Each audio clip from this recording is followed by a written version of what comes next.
Hi everyone, it's Becky here, and today's video is going to be a detailed tutorial on how I sketched this sunrise view on top of Mont Royal.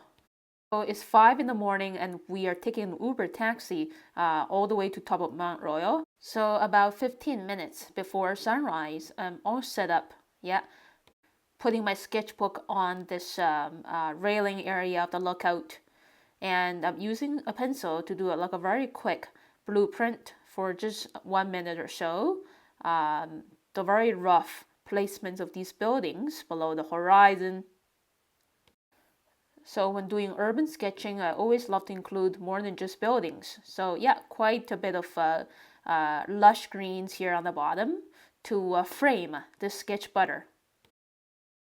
So I'm starting to draw the horizon area, with some mountains in the far distance and buildings very far away, and simplifying these buildings into very simple, mostly flat rectangles. The ones closer up, we can see the 3D shapes better in rectangular prisms. And most buildings are in very much the same shape, rectangular prisms in different heights. And here I think it's a church with steeples that I can see. Yeah, so this is like a really nice, cute bird eye view of downtown Montreal area. And this building is more like a cylinder shape, different from most other ones. And summarizing these window panels inside the columns, and then adding more buildings surrounding it. And it's a super relaxing process to draw the lush greens and another unique building. Windows are very much like little dots from the far distance. And now the sun is showing up above the horizon. It's very bright. And now I'm adding some tiny windows, for these buildings far away using these little dots. And quickly adding the most distant ones into super simplified rectangles. And it's kind of foggy in the far distance. Now I want to paint the morning sky and the sun using orange. This is diluted Indian yellow. And wet into wet, some vibrant orange, straight from the palette. And keep dragging this orange around so it's blending with the yellow and then kind of fade out towards the horizon area.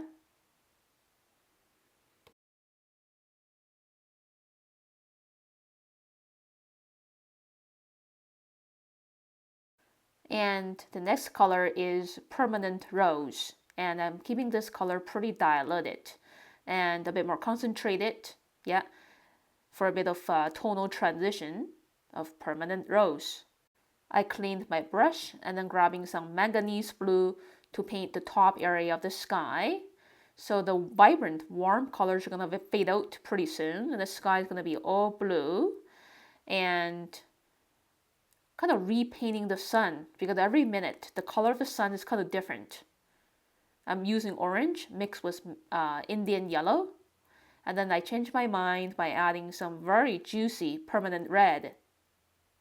The sun is very reddish now.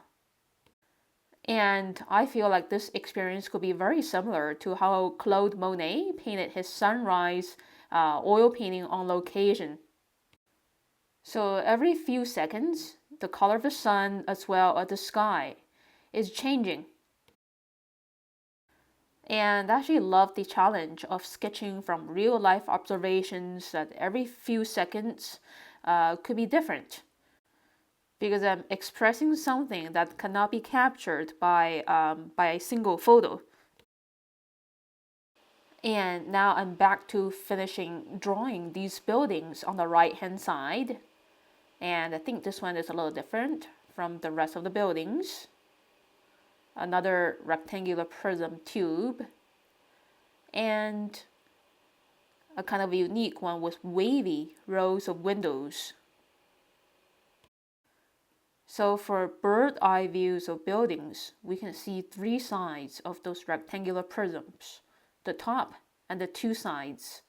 And adding some more apartment buildings. Most of these are apartment buildings and office buildings. Some foliage texture in the foreground to frame. And now it's time to illuminate the world under the sky with warm sunshine, starting with Indian yellow, blending on a little bit of diluted orange, and continue to play with a blend of Indian yellow and quite diluted orange. Yeah, so this area is so close to the rising sun, is receiving a lot of luminosity, and also some diluted permanent rose. The color from the sky projected over there.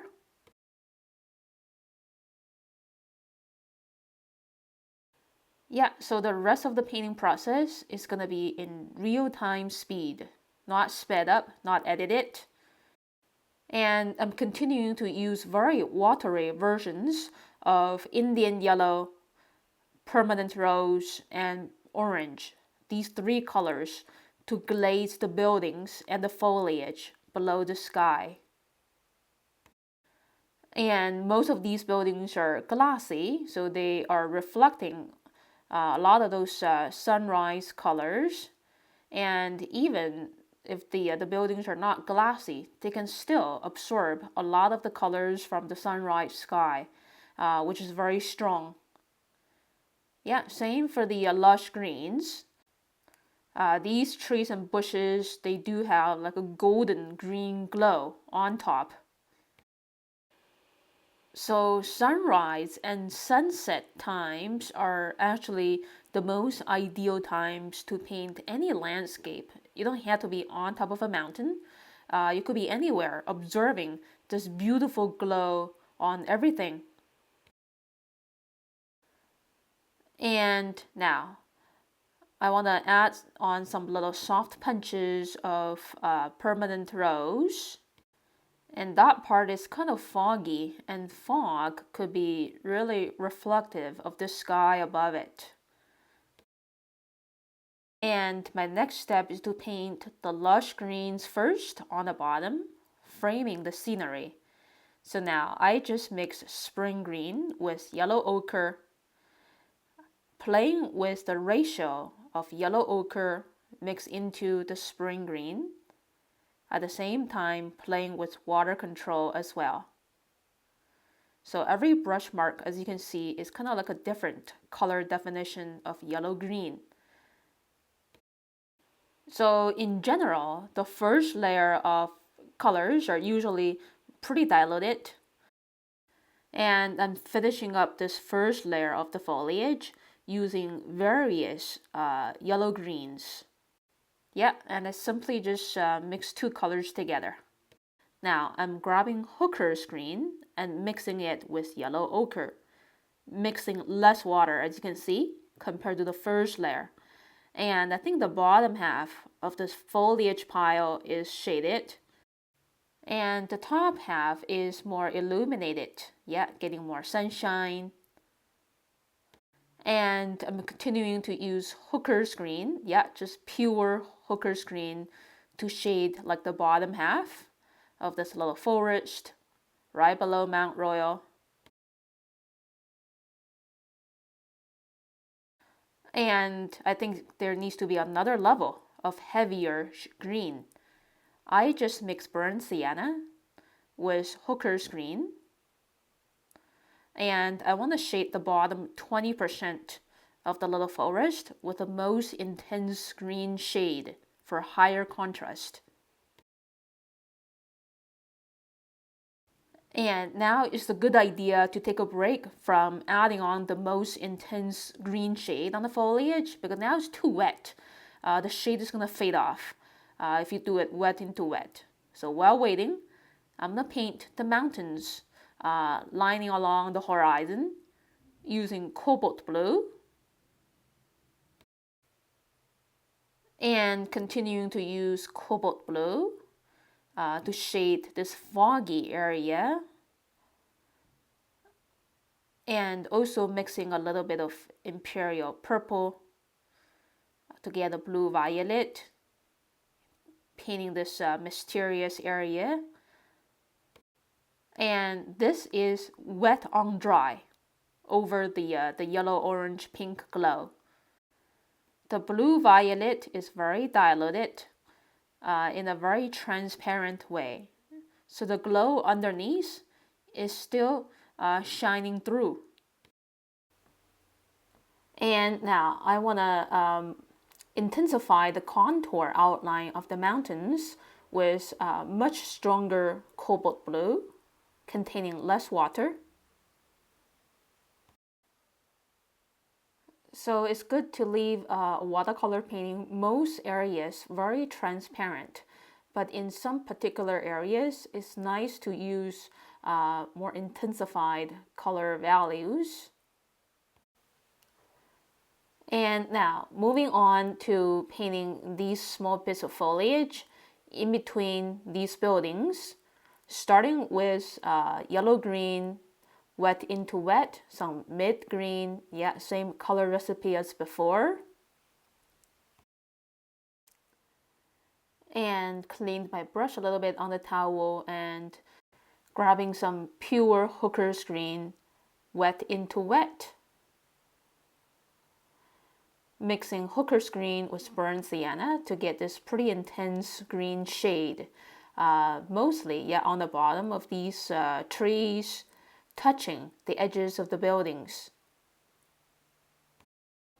And yeah, so using shading to effectively dividing these trees into single ones.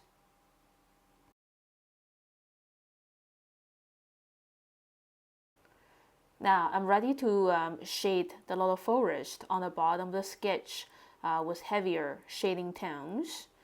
So I just mixed hooker's green with cobalt blue. And using my large tip brush to spread it a little bit. Yeah, so working and also evaluating on the moment. Now I'm continuing to grab some more intense shade of green with cobalt blue mixed into hooker's green. And yeah, very bold punches on the bottom, because the bottom of most foliage piles are usually the most shaded. And if you want your watercolor techniques to look good, it's better to use better materials, especially your brushes, to achieve satisfying results without frustration. And it's actually hard to find the Holbein brand water brushes outside Vancouver. If you're in Vancouver, you can find them at Opus Art Supplies store. If you're outside Vancouver, then you can find them on eBay. And now I'm adding some very gentle glazes of green and sky blue for that distant foggy area, which is supposed to be looking very transparent compared to the middle and foreground area. So in general, you can usually paint your foreground and middle ground areas using heavier color values. And for the background area, and including the sky, you can keep the tones very mild. And this is like a very basic way to achieve a sense of depth in your landscape painting. Now I'm adding some not super heavy tones of cobalt blue mixed with imperial purple. So I'm using very diluted cobalt blue as a base tone for these glassy buildings, and then using imperial purple to shade the right hand side. So as you can see, yeah, the sun is obviously on the left. The right side of these buildings needs to be shaded. And before I move on to more shading, I want to intensify the glow on some of these buildings. Yeah, their placement in the landscape, allowing them to receive more sunlight. Yeah, so I'm simply using pretty diluted yellow ochre to get a stronger glow on some of these buildings. Cleaned my brush, and then continuing to use cobalt blue mixed with imperial purple very lightly to start the first layer on these buildings. And I'm doing this glades of gray tones, wet on dry. So the previous layer of those yellow oranges are pretty much all dried. And filming this is actually a little risky because I need to make sure my sketchbook and the tripod is within my control and not falling off the railing and down Mont Royal. Yeah, that's why sometimes it's a little shaky. Okay, so now I'm continue to punch on, playing with the balance of cobalt blue.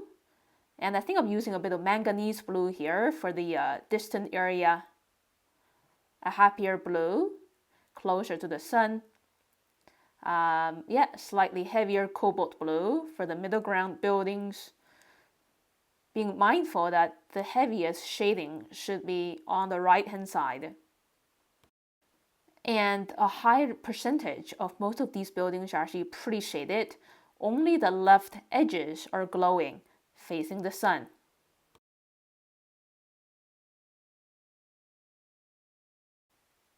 Yeah, so I'm dealing with a backlighting condition, painting most of these buildings. But it's okay, we can paint in any situation.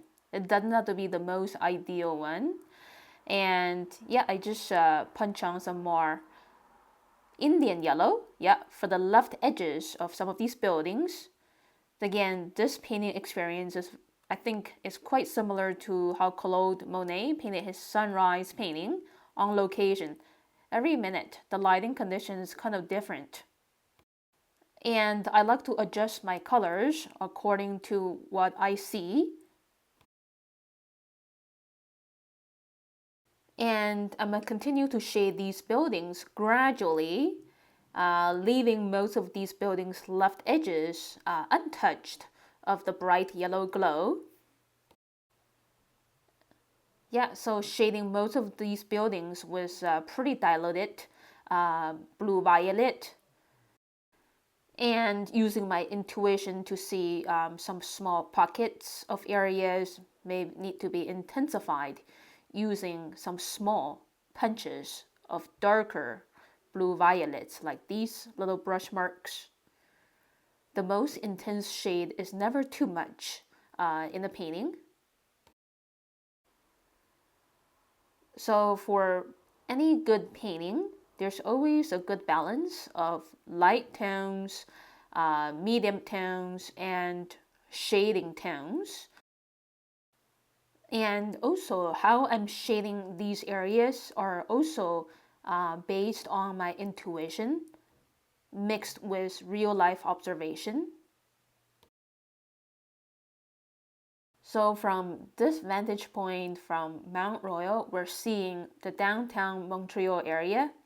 And on the left is the old port, the old Montreal area. And since this is a real-time painting process, and now I think I'm moving on to the final polishing stage, and I need like maybe 5 more minutes to finish things up. As you can see, I'm trying to be a little bit bold, punching on these darker gray shades. And these darkest grays are usually landing close to the right edge on these buildings. And for these buildings closer up, it could be these little marks shading the window panels.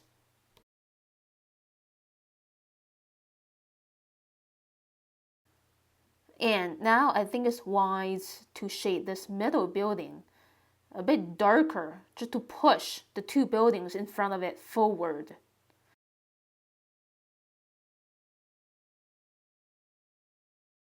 And having a time limit finishing a sketch is actually good because it forces me to capture the essence very quickly using these very simplified lines and shapes and these maybe 3 layers of watercolor washes.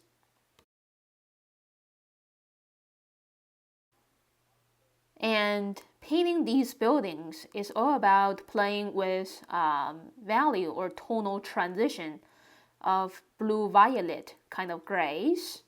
So you need to have at least 2 to 3 different levels of grays, from weak to strong.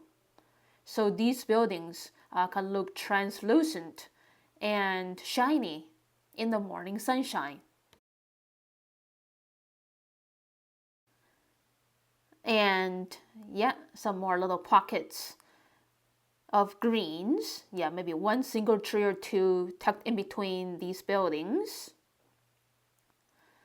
And my very last step is to give the foreground forest a sharper definition by using cobalt blue mixed with imperial purple. And yeah, just kind of glaze it on the bottom half of the little forest. And also on the bottom half of those trees closer to the buildings. So in this way, I'm adding more weight to the bottom or the foreground area of my scenery. Yeah, so I think objects in the foreground, they need a higher sense of volume. And for objects far away, so in this case, the buildings, they don't have to be overdrawn and overpainted. Just keep them very simple and flat. And as I always mention in these tutorial videos, you have to be really brave, punching on these dark shades, but not overdoing it to make your painting more powerful. And yeah, I want to shade these middle ground trees with a higher sense of volume as well, focusing most of the shaded areas on the bottom half and leaving the top edges facing the sun nice and bright, not touched.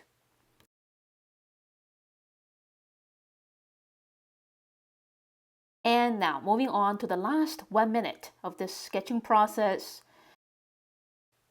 adding some more intense blue-violet on the gaps between the buildings using very thin and careful little brush marks. Yeah, so if you just shade one side of a rectangular prism and leave the other side untouched, you're going to end up with a pretty 3D shape. And yes, this is a much more sensational visual memory compared to taking some photos. I think the buildings in the photos are not as interesting as our drawings. Yeah, and last few marks, and that's it. So here's the look of my finished sketch. Now it's 6:30. It took me like 40 minutes to draw and paint this scenery.